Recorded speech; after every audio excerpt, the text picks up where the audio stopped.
So the hope step is so important at focusing on that, because that's where you make it about them and what they need. Last step is urgency. And we all know what urgency feels like. Hey, buy this now. Hey, if you buy today, I'll give you this kind of discount. I'll give you this kind of deal. Hey, what will it take for you to buy before you leave the store today, right? Like all of those things, that's urgency. The problem is not urgency. Urgency is not the problem, it's the use of urgency. Most gross stuff in sales, which is why I'm going through all this, because we've had enough gross experiences, all of us in our life, right? Looking at the room, I can tell, like most everyone's probably had some gross experiences, whether you bought or didn't buy. It's the application of urgency. We've all had those experiences where like, dude, you're pressuring me. I'm not interested in this, like stop, or it still doesn't work, or this doesn't, I might buy it, but like, it's not because of this. Usually what happens is that urgency is much earlier in the process, right? It's when you're pushing someone to buy and you haven't done all this. Urgency is not the problem. When you use urgency at the end, then it's the key. And here's the big thing. Urgency might be like, I don't want to push people into buying now. That's what order takers think. Order takers are worried about the urgency step. The problem is, notice, we're still in the donut. We're still in the comfort zone, which means we haven't escaped the velocity of that comfort zone, which means if you stop now, they're going to put their head back in the sand. They are going to go back to whatever they were doing before, and they're not going to buy from you. And maybe you're starting up your business, you haven't sold anything yet, you haven't dealt with anybody yet. I promise you that you've probably had your experiences as a non-customer where you got close to buying something and you didn't.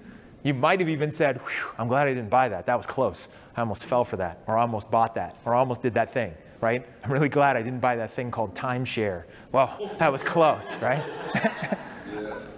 Some people have. If you have, I know people who have bought timeshares and they use the heck out of it and they are happy with it and it works for them. That process though, whew, that's a rough one.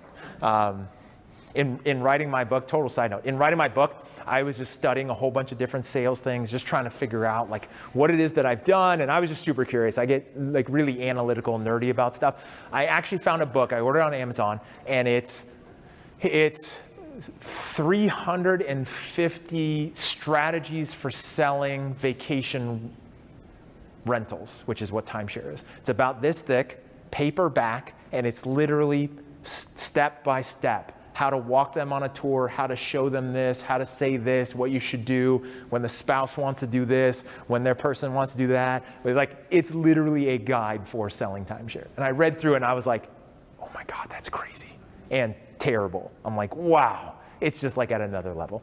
So urgency though, it's not the problem with urgency, because if you don't do urgency, if you don't get them to take action now, they're just gonna put the head in the sand. You're never going to hear from them.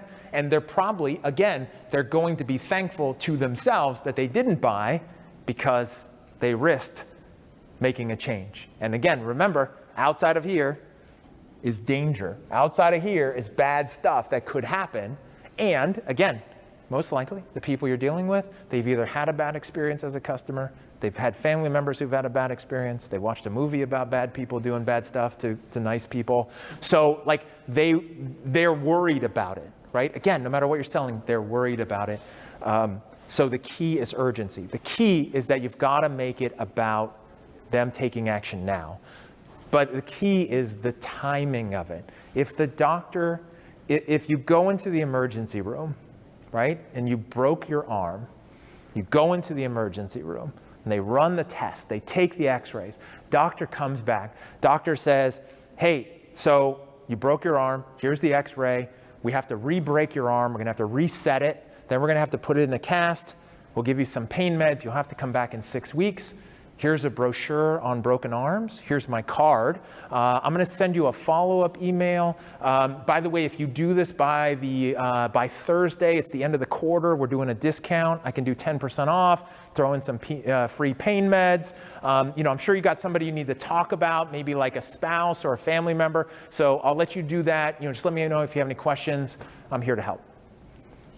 You guys are all laughing because that would be ridiculous. That would A, be ridiculous, and B, it would be malpractice, right? That would literally be against their Hippocratic oath that they took, which said that they won't cause undue harm at the fundamental basis of it.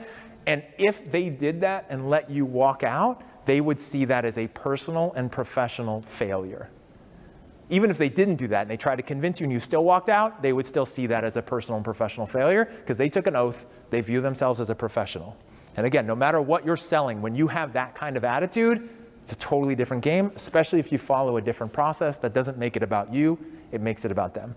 So what happens in the doctor example? Well, in the real world, what happens is they do the x-ray, they come back, we've got to reset your arm, we've got to put it in a cast, we give you pain meds. This is going to hurt a lot, but I promise as soon as we're done, we'll get you on your way. Do you have any questions before we begin? They don't see... Yeah, they don't see any other option as an alternative path other than you need help. They have a solution. They will help you, right? They assume everything about it, and the urgency is always now. It's not, hey, we did tests. You have a brain tumor. So, take your time, think about it. I know this is a big deal. Let us know when you're ready. No, it's clear your schedule. We need to do this now. What's interesting is that doesn't feel gross, right? This is the takeaway I want you to get from this, is that doesn't feel gross. When they do that, you may or may not have known you had a problem, but you trust them. You know they're a professional, they went through the process, and they are there to help you. The urgency seems to match, right? It's not urgency's fault. And that's what I want you to do. Now, again, I'm gonna say it one more time. I know that the businesses in here are not saving lives. I literally know that. I know I don't know all the businesses here, but I'm gonna take a wild guess. Nobody in here is dealing with life or death situations with your potential customers, right? If they don't buy from you, they will die. I'm just gonna guess. That's probably not the case. Is that fair? Is that okay? So, which means we can't do that comparison with a doctor. You don't hold the same credentials. You don't have the same power of urgency. And you can still sell that way. You can still be a professional. That's why I said earlier, you've got to focus on making yourself a professional.